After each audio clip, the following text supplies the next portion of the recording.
Pasien di depan kah? Ya, Pasien apa? Situ? pasien situ. Oh, emergensi ya? Ya? Oke. Pasien apa itu? Ini dok, UGD Pinang, perempuan umur 33 tahun, dia dikonsul dengan G4P2A1, grafit 36 minggu dengan eklamsia yang direncanakan untuk seksio sesaria. Dari tanda vitalnya dok, tekanan darahnya 200/100 mm Hg, heart rate-nya 110 kali per menit, RR-nya 24 kali per menit, dan SpO2-nya 94% dengan NRM. Kesadarannya gimana? Dari kesadarannya dok, dia GCS 13 kali, pasien terlihat udem dok. Udem? Iya. Dari Ya, berat nggak ada di tanda-tanda misalnya ada muntahan di apa begitu, aspirasi nggak ada di. ada muntah dok, ada 2 kali muntah. Kemudian pasien ini ada ada dari hasil labnya dia HB-nya 10. Dari berat badannya dok, dia 86 kilo dengan tinggi badan 155 cm. Oke, pemeriksaan labnya yang lain sudah ada? Pemeriksaan lab yang Protein lain uri gimana? Positif ya? positif dok. Iya.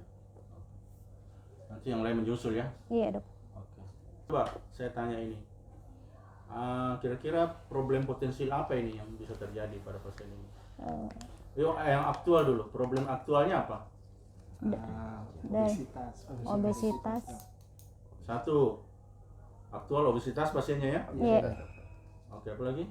Kemudian dia ada kesulitan untuk ventilasi dan intubasinya dok.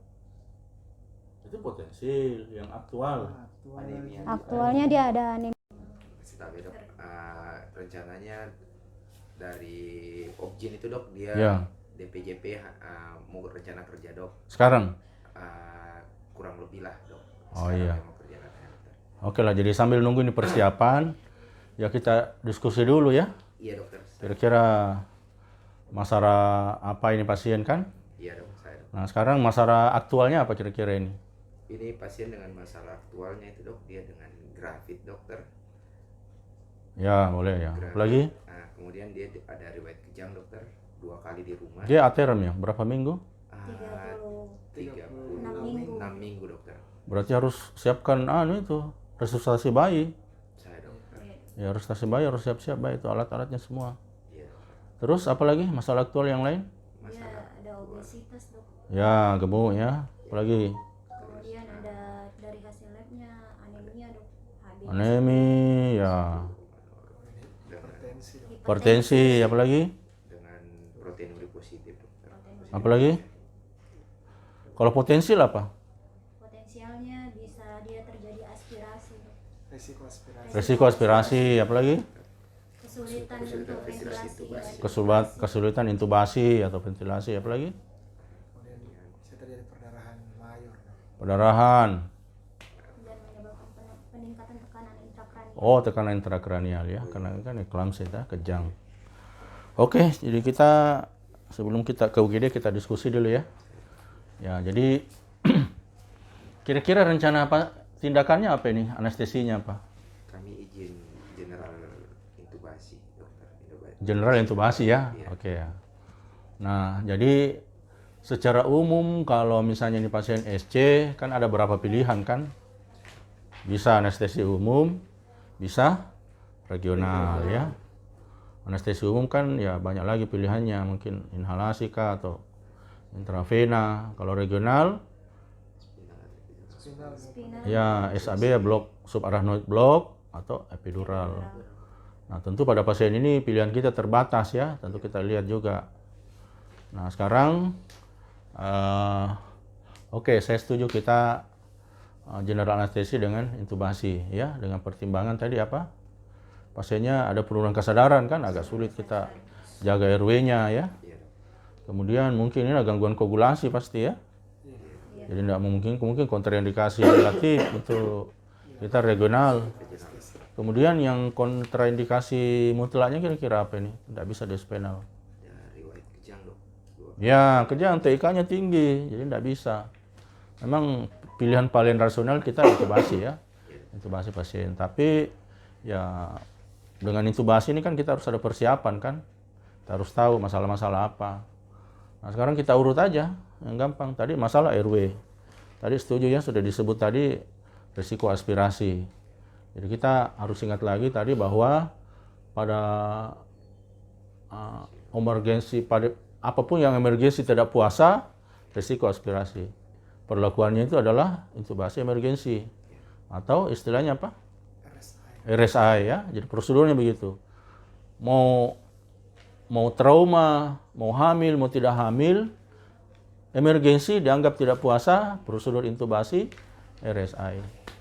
Nah, khusus untuk yang pasien ini, risiko aspirasi tentu lebih tinggi dari yang lain. Karena faktor apa? Perubahan fisiologis. Perubahan fisiologis pada ibu hamil. Ya, jadi tekanan intragastriknya tinggi itu, jadi pada hamil biasa saja stresnya tinggi, apalagi ini ada eklamsinya. Ya, tentu ini apa itu stres ulcernya, stres pada saluran cernanya itu lebih besar ya. Mungkin tekanan intragasnya tinggi, cairan lambungnya lebih banyak, pH-nya lebih rendah. Jadi kalau terjadi aspirasi ya lebih besar risiko untuk terjadi kerusakan ya. Nah, kemudian apa lagi yang faktor muntah ini tadi? Tadi karena tekanan intragastrik. Tekanan intrakranialnya. Tekanan intrakranial juga. Jadi double nih. Ya, tekanan intrakranial tinggi itu juga mempengaruhi bisa muntah. Kemudian juga ada tekanan intragastrik, sehingga kita harus kelola pasien ini dengan RSI, dengan persiapan yang khusus. Ya, jadi kalau masih sempat, ya mungkin kita bisa pasang nasogastric tube.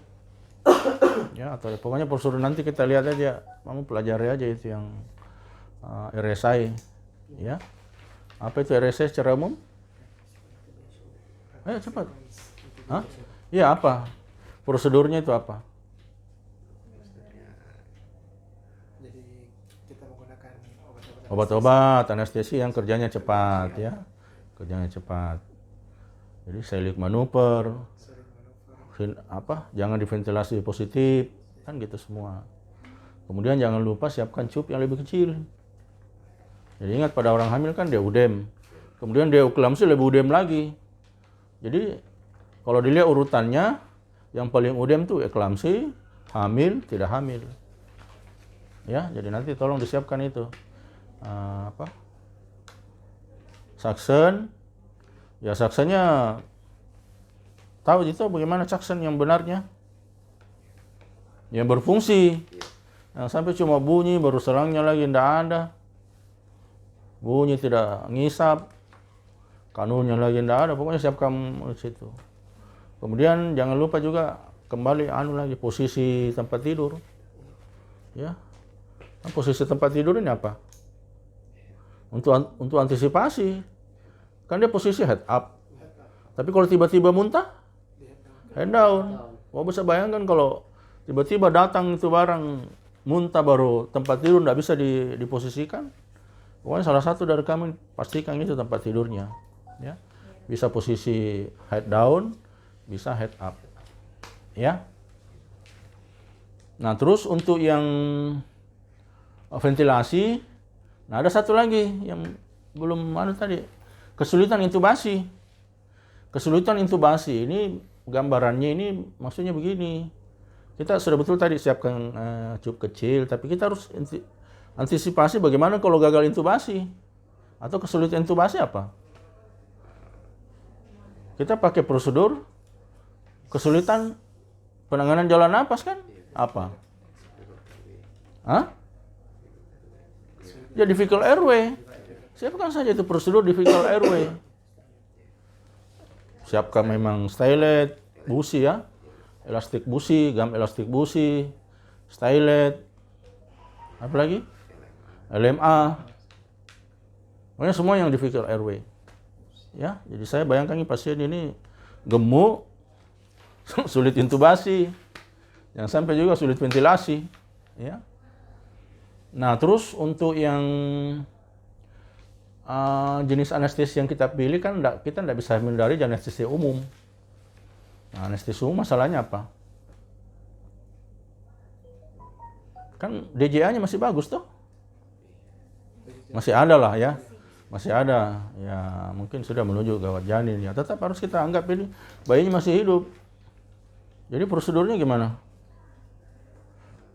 Ya biasa saja dilakukan. Pada saat ini dokter, mungkin kami tahan dulu untuk penggunaan neuromuskular ininya, neuromuskular blocknya. Neuromuscular block, yang lain? Pada saat setelah diinduksi dilakukan insisi dok. Iya. Setelah induksi, insisi. Yang praktisnya maksudnya? Kami mulai kasih masuk obat-obat anestesi itu dok pada saat dokter kandungannya sudah. Ya harus siap, jangan sampai dia masih duduk-duduk. Iya, dok. Setnya belum siap. Kalau bisa itu kalau perlu duknya sudah tertutup. Iya, dokter. Pasien sudah ditutup, siap insisi, baru kita induksi karena kita kejar itu tadi. Iya, dok. Obat masuknya obat anestesi, ya kira-kira 3 sampai 5. ya dengan buru-buru lah kita kasih tahu adanya objeknya cepat-cepat, jangan terlalu lama keluar itu bayinya tuh. Induksi yang cepat, dan kita juga kasih tahu rekan yang akan resusitasi bayi atau dokter anak atau rekan lain ya. Itu. Kan gitu ya. Nah, tadi untuk yang tekanan intrakranial itu ya kita juga harus antisipasi bahwa ini memang masalah ini ada 3 ini kita. Masalah ibu, masalah bayi, masalah uterus, 4 malah. Masalah ini kepala. Jadi pada kasus-kasus tertentu itu bisa terjadi pendarahan intracerebral sebelum pasien ini masuk ke kita. Kan udah sempat CT scan tadi. Jadi ada jurnal-jurnal itu melapor ternyata pasien-pasien yang di CT scan itu ada ICH-nya. Ya, mana kita tahu ini kemungkinan ada ICH-nya. Minimal TIK-nya sudah naik ini pasien kan, kesadaran menurun, gelisah, muntah. Ya sudah, saya kira kita harus kelola ini seperti penanganan anestesi pada bedah saraf. Apa di situ? Kita usahakan dia normal volume dok. Normal volume itu secara umum. Maksudnya intubasinya ini. Intubasinya head up dok. Head up, 1. Head up sudah masuk juga kalau kita Berhenti muntah, dok. iya untuk emergensi. Apa yang Harus smooth dok. smooth intubasi? Artinya apa itu? Hemodinamik ini harus dijaga, jangan sampai dia melonjak. Berarti harus ada obat-obat yang menjaga stabilitas hemodinamik. Jangan sampai baru kita laryngoskop, tensinya naik, TIK-nya naik, berdarah pula ini kepalanya. Ya, jangan sampai SC-nya berhasil, pasien tidak bangun-bangun, masuk ICU. Ya, ya untuk yang stabilisasi hemodinamik kita pakai apa? Yang senior. Bisa dengan antihipertensi dok. Antihipertensi itu sebelum ini dia ingat ini juga memang masalah buat kita ini. Ya. Bisa tensinya dinaik, bisa juga turun. Bisa drop sekali. Karena hipertensinya itu kan vasokonstriksi dan hipovolemi relatif. Sedikit saja obat-obat anestesi yang kita berikan itu dilatasinya hebat dan bisa penurunan yang drastis. Tapi bisa juga terjadi misalnya dangkal dan tensinya bisa naik drastis, pengaruh ke TIK. Nah, jadi kita kan kalau bisa pakai lidokain. Setuju enggak? Kita kasih lidokain ini. Ya. Ya bila perlu obat antihipertensi yang misalnya sudah ada nikardipinnya tetap kita berikan. Ya, tapi hati-hati juga di sini ya. Kadang-kadang kita tidak sadari itu dokter anestesi, ada obat yang masuk yang berpengaruh juga terhadap anestesi bius, terutama dengan tensi. Apa itu? Hah? Ketaminnya meningkat. Hah, bukan. Ini kan kejang eklamsi. Kan ada protokolnya itu. Magnesium sulfat, jangan lupa itu. Magnesium sulfat apa? Berefek pada tensi juga kan? Vasodilatasi dan penurunan tensi. Jadi kau bisa bayangkan ini pasien.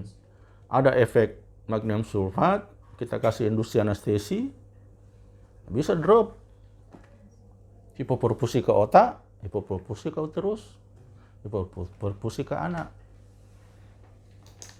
Setuju ya? Nah, efek lain dari magnesium sulfat apalagi yang perlu kita waspadai? Magnesium sulfat.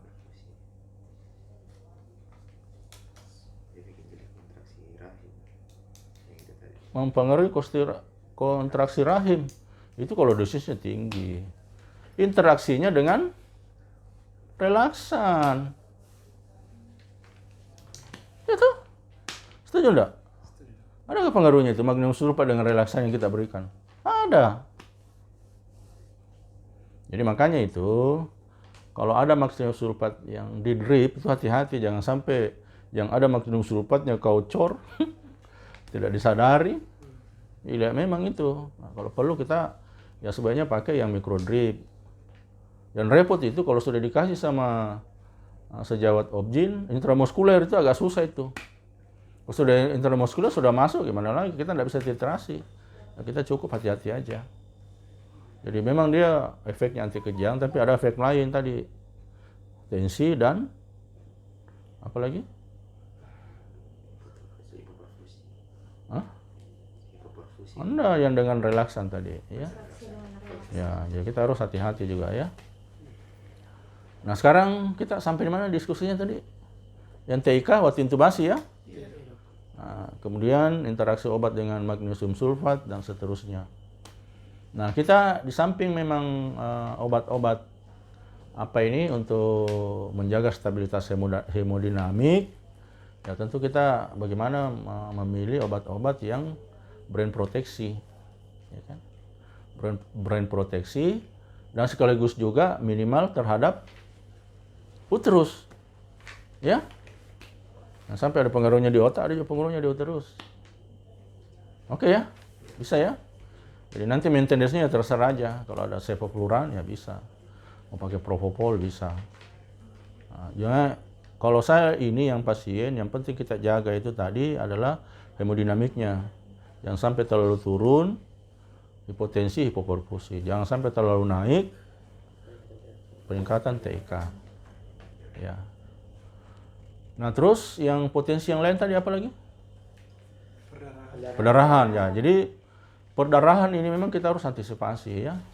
Antisipasi karena ya memang pada pasien eklamsi ini terutama kalau ada HELLP syndrome, nggak sempat tadi anunya ya, kimia darah belum sempat diambil. Nanti kalau selesai diambil aja. Kalau misalnya ada HELLP syndrome, wah itu ada masalah koagulasi ya memang harus kita jelaskan ke keluarganya sebelumnya bahwa ada potensi ini perdarahan. Ya kita siapkan aja darah atau apa, ICU. Ya. Nah kemudian yang lain-lain itu ya jangan lupa uterus ya, tetap geser ke kiri, jangan sampai kita cerita tadi ini tanpa menyadari tadi itu uterus miring kiri untuk menghindari apa? Ortokapal sindrom ya. Jadi tadi kita sudah antisipasi kemungkinan kesulitan intubasi, ya kesulitan ventilasi, hindari aspirasi, kemudian penekanan tekanan intrakreanial ya, mudah-mudahan intraop. Ya kita pasang infus 2 line, pasang aja 2 line. Persiapan transfusi. Nah, kemudian ada satu lagi ini yang kita harus perhatikan. Uterotonik. Ya, uterotonik ya. Nah, pada kasus-kasus eklamsi ini ya saya sih tidak tahu teorinya bagaimana. Kadang-kadang ada memang yang kontraksi uterusnya itu jelek. Nggak tahu memang pengaruh dari eklamsinya atau bagaimana, itu juga harus kita antisipasi. Ya. Jadi uterotoniknya nanti. Nah, cuma saya lihat bahwa cara pemberiannya juga itu masih ada ada hal-hal yang kita lihat. Terutama itu cairan pencampurnya itu. Ya. Yang baiknya apa? Dextrose. Masa dextrose? NaCl. Kenapa kalau dextrose? Oksitosin itu mengandung apa? Hah? Nanti pelajari itu. Jadi saya juga lupa itu kayak ada mengandung hormon yang berpengaruh terhadap ADH, dia jadi retensi cairan. Jadi bisa terjadi retensi cairan. Nah ini kan bisa overload nanti dia. Overload. Nah kita juga harus ingat pada pasien-pasien eklamsi ini kan mudah terjadi UDM paru kan? UDM paru karena bukan overload cairan. Pada pasien eklamsi itu dia hipovolemi relatif, dia vasokonstriksi kan, tapi itu kan akibat vasokonstriksi itu kan resistensi periferinya itu meningkat sehingga beban buat jantung. Jadi kalau sudah lama ini dan berat itu bisa-bisa ada dekompensasi jantung. Jadi biasanya pada eklamsi ini juga ada dekom. Cuma saya tidak tahu tadi foto toraknya ada enggak itu. Nanti selesai kalau misalnya masuk ICU periksa saja toraknya.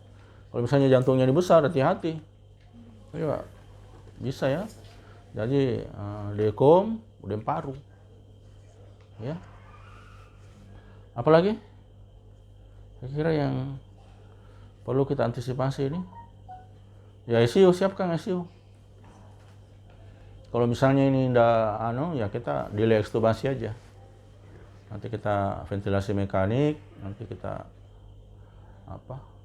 ya untuk prosedurnya di ICU ini lain lagi ceritanya. Tetap prinsipnya itu tadi. Bagaimana menjaga di tekanan intrakranialnya, ya mudah-mudahan tidak ada udem paru, tidak ada dekom. Tensinya lagi, stabilitas hemodinamiknya, karena ini kan rawan sekali nih kalau pengolahan nyerinya tidak bagus, tidak efektif, itu mudah melonjak tekanan darahnya. Ya.